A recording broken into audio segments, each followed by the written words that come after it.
कर कर एक स्थिर रास्ते पर चलने का काम ये मजबूत देवेंद्र फडणवीस सरकार देकर आपने किया है।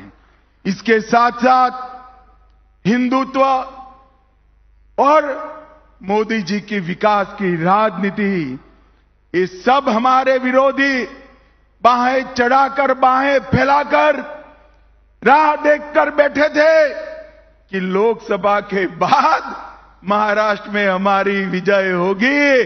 उनको इस स्वप्नों को चकनाचूर करने का काम आप सभी ने किया है। और भाइयों बहनों, मैं जब आया था 9,500 कार्यकर्ताओं से बातचीत की थी। मैंने कहा था कई चुनाव ऐसे होते हैं जो राज्य को असर करते हैं और कई चुनाव होते हैं जो देश की राजनीति को बदल कर रख देते हैं। भाइयों बहनों, मेरी बात याद रखना, 25 साल के बाद इतिहास साक्षी बनेगा।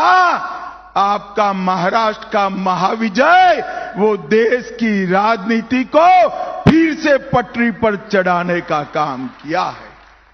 और ये महाविजय का शिल्पकार अगर कोई है तो मेरे सामने बैठे भारतीय जनता पार्टी के मालिक ऐसे मेरे कार्यकर्ता है। मैं आप सभी को प्रणाम करता हूं।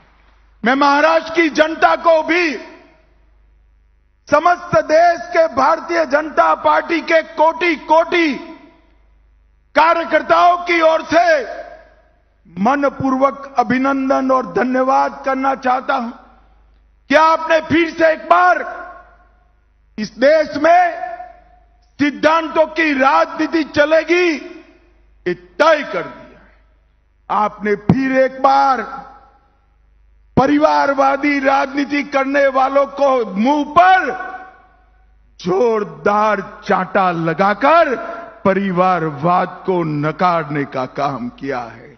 और सबसे विशेष धन्यवाद मेरे महाराष्ट्र की लाडली बहनाओं का और किसान भाइयों का मैं मानना चाहता हूं। भाइयों बहनों, ये विजय के कई मायने हैं। एक चित्र मैंने देखा था, शरद पवार जी के पीछे एक बड़ा मैप था। वहां north Maharashtra, Konkan, west Maharashtra, west Vidarbha,